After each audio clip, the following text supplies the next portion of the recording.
Good morning everyone. কি কৰি আছে? খবৰ খাতি ভালনে সকলোৰে? মোৰ বৰ্তমান ভালেই আৰু আজি এটা কথা ক'ম দেই। মানে মইতো কৈছিলোঁ ন, আমি কিবা কামৰ কাৰণে ভাড়াঘৰত থাকোঁ আৰু আমাৰ নিজৰ ঘৰ গাঁৱৰ পৰা মানে অকণমান ডিউটিৰ কাৰণে কষ্ট হয়, সেইটো কাৰণে টাউনত থাকি ল'বলগীয়া হৈছিলে। ভাড়াঘৰত আছিলোঁ আৰু এতিয়া আমি বৰ্তমান নিজে অকণমান আকৌ টাউনতে মাটি লৈ মানে ঘৰ অকণ বনাইছোঁ। এয়া পিছফালে দেখিছেই নহয়, কিন্তু ঘৰ পিছে এনেকুৱাহে দেই। মানে বৰ্তমান পকা কৰিবগৈ পৰা নাই, মাত্ৰ সোমাইহে লৈছোঁ। আৰু বহুতে জানেই যে মানুহ সোমাই লোৱাৰ পিছতহে আচলতে কিবা কিবি কাম কৰিব পৰা হয়। সেইটো কাৰণে এতিয়া সোমাই লওঁ, তাৰপিছত লাহে ধীৰে আৰম্ভ কৰিম। আৰু ঘৰটো কেঁচা হ'লেও মানে যিসকলে নিজেই কৰে তেওঁলোকে নিশ্চয় অনুভৱ কৰে যে নিজৰ সদায় নিজৰেই। আৰু মোৰ মনটো এনেকুৱা, মোক যদি মানে কোনোবাই ফ্ৰীকৈ অট্টালিকা এটাও দিয়ে, মই কিন্তু তাত সুখ শান্তি একো নাপাওঁ। কিন্তু নিজেই কষ্ট কৰি যিটো পায় সেইটো বহুত ভাল লাগে। নিজে কৰি যদি জুপুৰি এটাও থাকোঁ, নিজে কৰিছোঁ, নিজৰ কষ্টৰে কৰিছোঁ, সেইটোত বহুত শান্তি। মানে সেইটো এটা কাৰো লগত তুলনা কৰিব নোৱাৰি আৰু মানে। কিন্তু কোনোবাই যদি মোক বিল্ডিং এটা উপহাৰো দিয়ে, সেইটোত কিন্তু ইমান শান্তি নাই। সেইটো কথা চাগে চবৰে তেনেকুৱাই লাগে নহয় জানো? জুপুৰি মানে নিজৰ হ'লে জুপুৰিটোতো শান্তি, লোকে দিলে বিল্ডিংটোতো ইমান শান্তি নাই। ভিডিঅ'টো কণ্টিনিউ কৰিবলৈ নোৱাৰিলোঁ। আৰু সেইদিনাখন কৈছিলোঁ যে সুখ শান্তি ক'ত।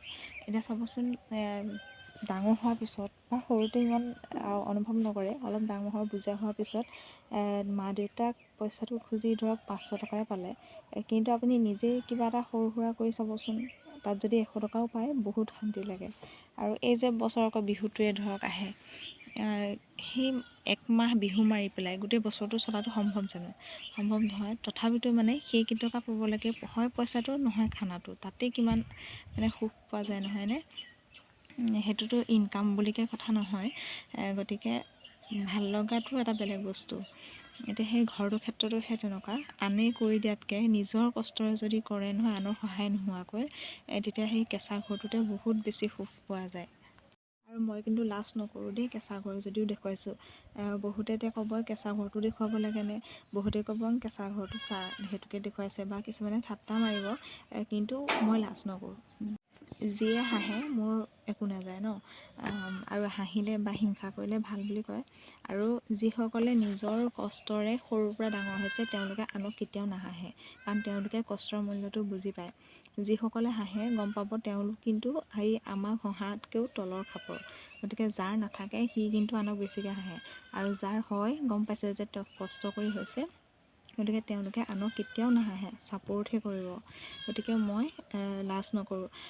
তেতিয়া লাজ কৰিলোহেঁতেন যদি মই বা মোৰ মানুহজনে বেয়া ৰাস্তাত গৈ চুৰ ডকাইত কৰি বা আনক অন্যায় কৰি টকা ঘটি যদি মোক বিল্ডিঙত ৰাখিলেহেঁতেন, তেতিয়া কিন্তু মই লাজ পালোঁহেঁতেন। কিন্তু এতিয়া মোক তেওঁ তেনেকৈ নাৰখা, তেওঁ কষ্টৰ টকাৰে মোক এটা কেঁচা ঘৰত ৰাখিছে। মই কিন্তু বহুত সুখী এটা। আৰু বৰ্তমান আছোঁ কাৰণে আমি মানে হঠাৎ সোমাই লৈছোঁ কাৰণে কেঁচা ঘৰ, কিন্তু আমিও পকা ঘৰত থাকি পাইছোঁ। মানে নিজৰ কথা ধৰক নিজে ক'ব নালাগে, কিন্তু যিসকলে ধৰক হাঁহে তেওঁলোকক কৈছোঁ যে টেপ খুলিলেই পানী পোৱা মানে ঘৰত থকা মানুহ আমি। কিন্তু বৰ্তমান আমি এতিয়া কেঁচা ঘৰত আছোঁ। কেঁচা ঘৰটো কিন্তু এনেই মানুহক দেখুৱাবলৈহে পকা ঘৰটো ভাল, কিন্তু সুখ শান্তি বা আৰাম কিন্তু কেঁচা ঘৰতহে। আৰু গাঁৱত এখন ঘৰ আছেই, ইমান সুবিধা থকা ঘৰ এখন আছে, আকৌ ইয়াত আহি নতুনকৈ এডোখৰ মাটি লৈ, আৰু আমাৰ কোনো চৰকাৰী চাকৰি নাই, কষ্টৰ টকাৰে চলি আছোঁ। আৰু ভগৱানে কৰিলে নিশ্চয় আকৌ আমি গাঁৱৰ ঘৰখনৰ দৰে আকৌ আমি কৰিব পাৰিম। খালি ভগৱানে কৰিব লাগিব আৰু আপোনালোকে আশীৰ্বাদ কৰিব লাগিব।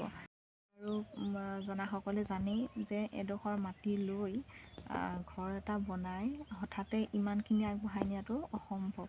চাকৰি থকা মানুহৰ কাৰণে অসম্ভৱ, গতিকে আমাৰ নিচিনা মানুহৰ কাৰণে আৰু অসম্ভৱ হয়। তথাপিতো সদায় অসম্ভৱ হৈ থাকিবলৈ নিদিওঁ বুলি ভাবিছোঁ। এদিন সম্ভৱ কৰি তুলিম, কিন্তু অলপ সময় লাগিব পাৰে। যদি ভালে কুশলে জীয়াই থাকোঁ নিশ্চয় চেষ্টা কৰি যাম আগবাঢ়ি যাবলৈ। আৰু বহুতে ধৰক নিজৰ সপোনৰ ঘৰখন ধুনীয়া কৰি তুলি গৌৰৱ কৰি আনক দেখুৱায়, কিন্তু এতিয়া মই গৌৰৱ কৰি বা ফুটনি মাৰিবলগীয়া মোৰ একো নাই। মোৰ এই সৰু ঘৰখনকে আপোনালোকক দেখুৱাম। মই লাজ নকৰোঁ দেই, আগতেও কৈছোঁ মই লাজ নকৰোঁ। মোৰ ঘৰখন দেখুৱাম এটা কাৰণেই দেখুৱাম যাতে মোৰ এই প্ৰতিটো মুহূৰ্ত মানে সাঁচি ৰাখিব পাৰোঁ, আৰু লগতে আপোনালোকক মই নিজৰ পৰিয়ালৰ সদস্য বুলি ভাবোঁ সকলোকে। গতিকে আপোনালোকৰ লগত মই সৰুৰ পৰা ডাঙৰলৈকে যিখিনি আগবাঢ়িব পাৰোঁ সকলোখিনি আপোনালোকৰ লগত শ্বেয়াৰ কৰিম বুলি মানে মনতে ভাবি ল'লোঁ আৰু শ্বেয়াৰ কৰি যাম। বহুতে ক'বও পাৰে যে টেপ খুলিলেই পানী পোৱা ঘৰৰ ছোৱালী গৈ পেলাই এতিয়া এনেকুৱা ঘৰত আছেগৈ। কৈছোঁ শুনক, আমি সকলোতে মিলিব পৰা ছোৱালী, সকলোতে আমি খাপ খাই যাব পাৰোঁ। গতিকে আমাৰ ক'তো একো বিপদ নাই। যিসকলৰ তেনেকুৱা চিন্তাধাৰা তেওঁলোকৰহে দিগদাৰ। মানে তেওঁলোক যদি দুখীয়া ঘৰৰ হয় তেতিয়াহ'লে ধনী ঘৰত মিলিব নোৱাৰে, আৰু যিসকলে আমাক অহংকাৰ কৰি পেলাই ঠাট্টা মাৰে যে ধনী ঘৰ বুলি, তেওঁলোকে কিন্তু কেতিয়াবা এনেকুৱা পৰিস্থিতি হ'ব একদম বেয়া জেগাত থাকিবলগীয়া হ'ব, তেতিয়া তেওঁলোকৰ হাঁহুনে কান্দো লাগিব, কিন্তু আমাৰ নালাগে। আমি চবতে মিলিব পৰা শক্তি এটা আমাক ভগৱানে দিছে। আমাৰ ক'বলৈ গ'লে একো অভাৱ নাই। তথাপিতো কিন্তু আমি এই সৰু সৰু ঠাইবোৰতহে বেছি সুখ পাওঁ। গতিকে ভগৱানে সেইকাৰণে আকৌ এটা সুবিধা দিছে, আকৌ নতুনৰ পৰা আৰম্ভ কৰিবলৈ। চবতে থাকিব লাগে। এতিয়া আমি যদি বিচাৰোঁ আমাক ভাল ঘৰ এখন লাগে, তেতিয়া আমি গাঁৱত থাকিব পাৰোঁ। আৰু যদি আমি বিচাৰোঁ এনেকুৱা ঘৰখনত অলপ সময় থাকিবলৈ মন গৈছে, তেতিয়া আমাৰ এইটো ঘৰ আছে, আমাৰ চবতে জেগা আছে, আমি চবতে থাকিব পাৰোঁ। আমাৰ সৰু ঘৰখন দেখুৱাই আছোঁ ৰ'ব। এয়া আমাৰ সন্মুখৰ ৰাস্তাটো, আৰু আমাৰ বৰ্তমান ৱাল গেট নাই দেই, জেওৰা আৰু জপনাহে আছে। আৰু আমাৰ এয়া অকণমানি ঘৰটো, দেখুৱাবলগীয়াও নহয় ঘৰটো, আৰু একো চিজিলো লগা নাই। এসপ্তাহ 10 দিনত কিনো চিজিল লাগিব নহয় জানো। লাহে লাহে কৰি যাম, আৰু আচলতে সোমাই ল'লেহে গম পোৱা যায় যে কি কি প্ৰয়োজন হয়। মানে সম্পূৰ্ণ কৰি আহিম বুলিকে সেইটো কোনেও নোৱাৰে, যিমান লাগিলে পইচা থাকক। সময় আহিলেহে গম পোৱা যায় কি কি প্ৰয়োজন হয়। সোমাই লৈছোঁ, আৰু এইফালে অকণ কিবা কিবি টিউবৱেলটো বহাবলগীয়া হৈছে, সেয়া হ'ল। আৰু এই মানি প্লেণ্ট দেখিছেনে কেনেকৈ বগাইছে। পইচা পিছে নাই অহা, কিন্তু মানি প্লেণ্ট দেখিছেনে কেনেকৈ বগাইছে, মানে ছিঙি দিবলগীয়া হয় আৰু।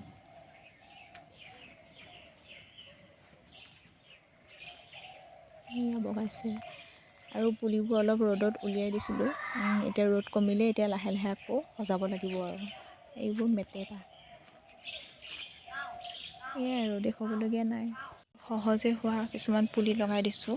এতিয়া মাটি আৰু অলপ ফিল আপ কৰিবলৈ আছে। প্ৰথম দেখিছেনে কিমান তৎক্ষণাত মাটি হেৰি হৈছে। ৰাস্তা ওপৰলৈকে দিয়া আছিলে, আৰু এতিয়া ইমানখিনি মানে টিপ গৈছে। ভালেই হৈছে বাৰু সোনকালে টিপ যোৱাৰ কাৰণে। এতিয়া আকৌ ভৰাব পৰা হ'ব। এয়া অকণকৈ কৃষ্ণচূড়া পুলি দি দিছোঁ।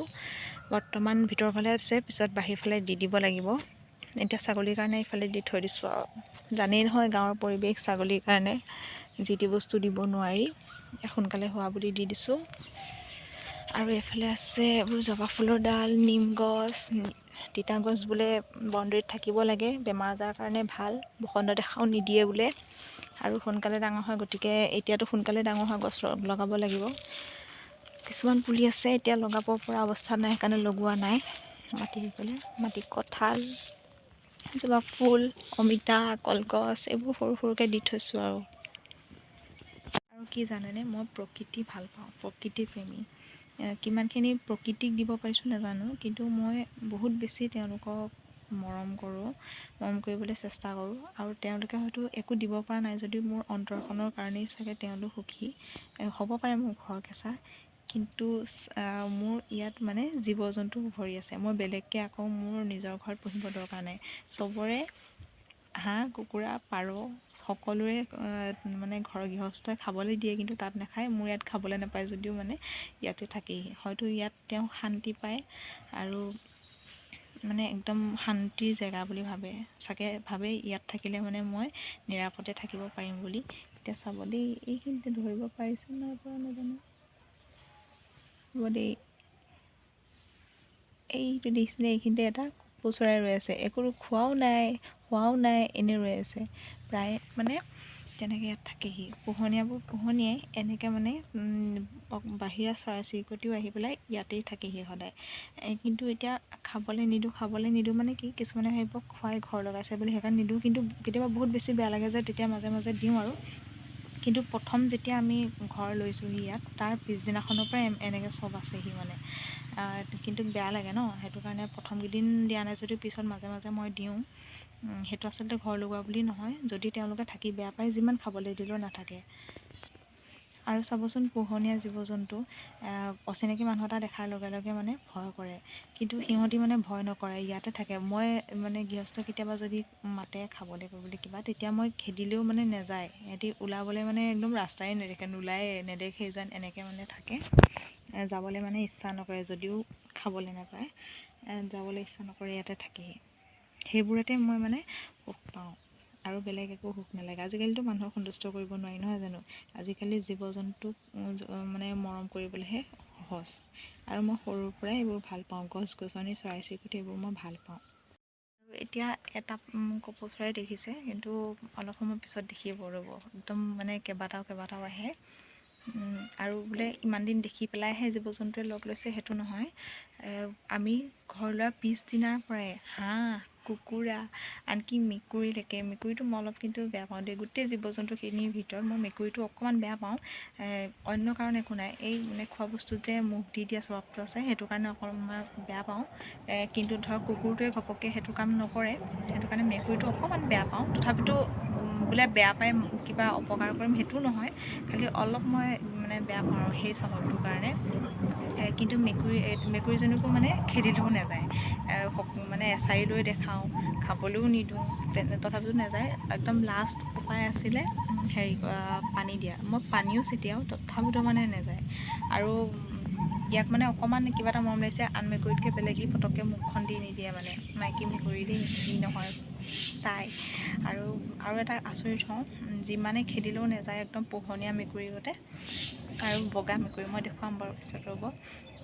তাৰপিছতে মই যদি ভিতৰত থাকোঁ তাই সোমাই থাকিব যদি মোক বোলে মই যদি লুকাই দিওঁ কেনেবাকৈ নেদেখে তাত নিজে বাহিৰলৈ ওলাই গুচি আহে সেইবোৰে মানে মই তাত যিবোৰ বিচাৰোঁ সেইটোকে মোক ভগৱানে দিছে মই মানে মানুহক সন্তুষ্ট কৰাতকৈ জীৱ জন্তুক সন্তুষ্ট কৰি ভাল পাওঁ অন্তৰত মানে বহুত মৰম আছে সিহঁতৰ প্ৰতি আৰু এটা কথা ক'বলৈ থাকি গ'ল সেইকাৰণে মাজতে কৈ দিছোঁ মই যে কৈছিলোঁ কৃষ্ণচূড়া পুলিটো বৰ্তমান বাউণ্ডেৰীৰ ভিতৰত ৰাখিছোঁ পিছত বাহিৰত উলিয়াই দিব লাগিব অকণমান ডাঙৰ হোৱাৰ পিছত এতিয়া চাগে বহুতে ভাবিছে কিয়নো পুলিটো বৰ্তমান বাউণ্ডেৰীৰ ভিতৰত ৰাখিছে আৰু কিয়নো পিছত বাহিৰত উলিয়াই দিব কাৰণ সদায় গছ গছনি নিজৰ বাউণ্ডেৰীৰ ভিতৰতে ৰুৱে নহয় জানো মইনো কিয় বাহিৰত ৰুম বুলি ক'লোঁ আচলতে কৃষ্ণচূড়াৰ পুলি বোলে মানে গছ বাউণ্ডেৰীৰ ভিতৰত থাকিলে অকণমান পতি পত্নীৰ মাজত বোলে অকণমান খেলি মেলি হয় অশান্তি হয় সেইটো কাৰণে মানে ৰাধা কৃষ্ণৰ যে মিলন নহ'ল সেইবাবে কৃষ্ণচূড়া গছ বোলে ভিতৰত থাকিলে অলপ অশান্তি হয় সঁচা মিছা নাজানো কিন্তু